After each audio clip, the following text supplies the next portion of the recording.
My name is Vanessa. I'm the Chagosian, and I want Chagos to remain British. I don't want what Starmer just did, sign a contract to a current country where the Chagosian was suffering for so long, for more than 50 years. They've been Chagosian being ignored, and they are a British overseas citizenship and a British citizen. So today I'm here just to post my the Chagosian voice to ask that Starmer is failing on his position, and he needs to get out of the number 10 down straight. This is why I'm here today. And then he don't respect our self-determination. He don't respect our right. He's just taking our tax money, giving away. He's just doing deal after deal to other countries and giving away. And what about Brighton population? We are British and we work hard in the UK, and they need to listen to the British people. He is failing. MP Keir Starmer, you're failing on your job. You say that British people first, you want to protect them, but not like this. You're not protecting by giving away our British island, a strategic island that's been protecting us for generation and generation, and then now you are giving that strategy island to Mauritius, where Mauritius is a corrupt country. We don't trust them at all. This is an absolute travesty. He touches the Falklands, Nick, I'm going to be one woman wrecking ball, mate. I'm telling you, I lived through that war, and Falklands is ours. We fought for it, it belongs to us. Ready, Starmer, out! Ready, Starmer, out! Ready, Starmer, out! London. In a striking display of unity and defiance, protesters gathered outside 10 Downing Street to denounce what they see as the deepening hypocrisy of Sir Keir Starmer's Labour leadership. Among the demonstrators were British patriots from the Chagos Islands, descendants of a community long mistreated by successive UK governments, now rallying against what they call the two-tier Britain emerging under Starmer's vision for the country. The protest, marked by placards accusing the Labour leader of elitism and double standards, brought together a diverse coalition of disillusioned citizens.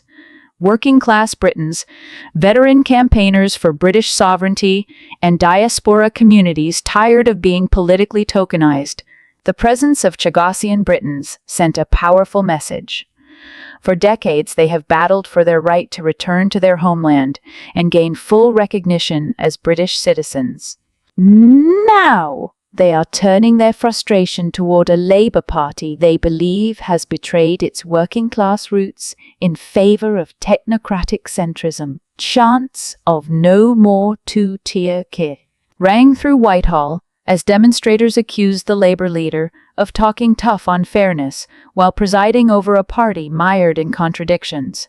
Many referenced Starmer's flip-flopping on immigration, his embrace of corporate donors, and what they described as a patronizing attitude toward communities outside the London bubble. "He says he's for the people," one protester shouted, "but everything about him screams Westminster classism." For the Chagosians, the symbolism ran deep. "We were exiled by the British state and treated like second-class citizens," said Jason Ely, a second-generation Chagosian Briton. Now Starmer pretends to represent justice and equality while ignoring the injustice we still face. He hasn't even acknowledged our fight. Enough is enough. Their presence added a historical weight to the protest, reminding onlookers that the story of British inequality is neither new nor confined to the mainland. While the protest remained peaceful, it underscored growing dissatisfaction with Starmer's leadership from segments of the public that Labour once counted on for support. The narrative emerging from today's demonstration was clear. Many no longer see Starmer as the voice of the people, but rather as an enabler of a divided, London-centric status quo.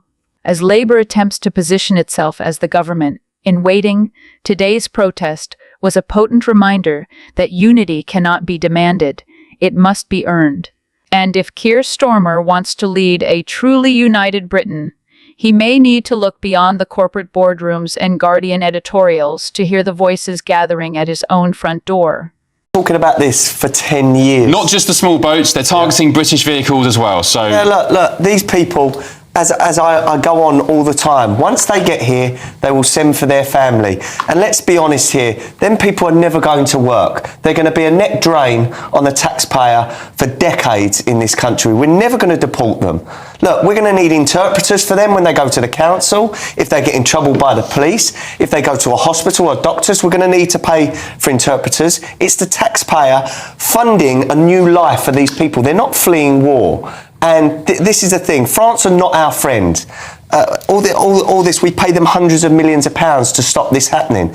They want rid of these people. Who's to say that those people have criminal records in Yemen? We don't know. Yeah. They could have committed sex offences for all we know, and they could be walking amongst our daughters, our wives, our mothers, in a local town, in a hotel very soon. yeah, but Adam Brooks, diversity, multiculturalism, come on. No. No? Okay. Chloe enough. Tubbs, you went on a Channel 4 documentary about the life of a migrant from Syria and so on to the UK. When you see a couple of lads like that, do you have sympathy for their plight?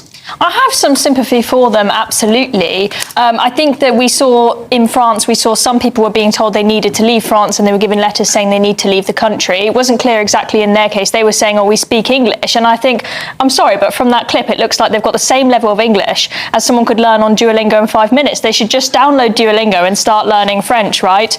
When we were there, we had some people try and climb in the van that we were in that had a GB sticker on it. And Oh, really? Yeah. What happened? Well, we stopped them, of course, but they were very much eyeing us up and trying to Where were they trying to climb onto? A bike rack or something? No, just trying to get into the car because we had it parked outside with, snacks and whatnot to come back to when we were filming in one of the one of the places where they were all camping there. And people will go we spoke to people who have been trying for like a year to get on a lorry. They'll go to the lorry park every single day and they'll keep getting caught. But what happens when they get caught? Do they get taken in by the police? No, they just get sent by the police back to the start line and then they try again the next day. If it was the case that they were arrested and detained the first time they're caught, that would solve things, but the French take our money and do nothing with it. They're laughing at us, and escorting people to the middle of the channel, letting them try the lorries every single day. I know, good value for money, eh? £500 million a year. What's not to like about that? But Hospitality entrepreneur and commentator Adam Brooks has reignited the debate over Britain's handling of the Channel migrant crisis with a blunt statement that has stirred both support and backlash.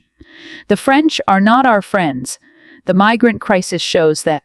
Speaking with Jeeb News host Ben Leo, Brooks lambasted France's role in the escalating situation, accusing French authorities of willful negligence as small boats continue to cross into UK waters. The British taxpayer is forking out hundreds of millions in so-called cooperation deals. And what do we get in return? Brooks asked rhetorically. We get gendarmerie watching from the dunes while boats head straight for Dover. The remarks, delivered during a segment focused on border security, struck a nerve with audiences already fatigued by repeated promises of control from Westminster and ongoing images of overwhelmed facilities in Kent. The comments come amid renewed scrutiny of the UK-France border deal, under which Britain has committed over $500 million to joint efforts aimed at stopping illegal crossings. Despite this, more than 9,000 people have reportedly crossed the Channel in small boats this year alone. Critics say France isn't upholding its end of the bargain, a point Brooks hammered home with his accusation that French officials are waving the boats through. Still, for a domestic audience wary of headlines about record crossings and government inaction, Brooks' blunt assessment is likely to resonate.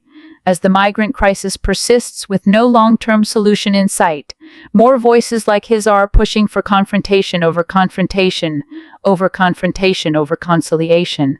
The broader question now facing the government is whether such rhetoric will translate into policy or if it will simply further harden public frustration in a saga that shows no signs of ending.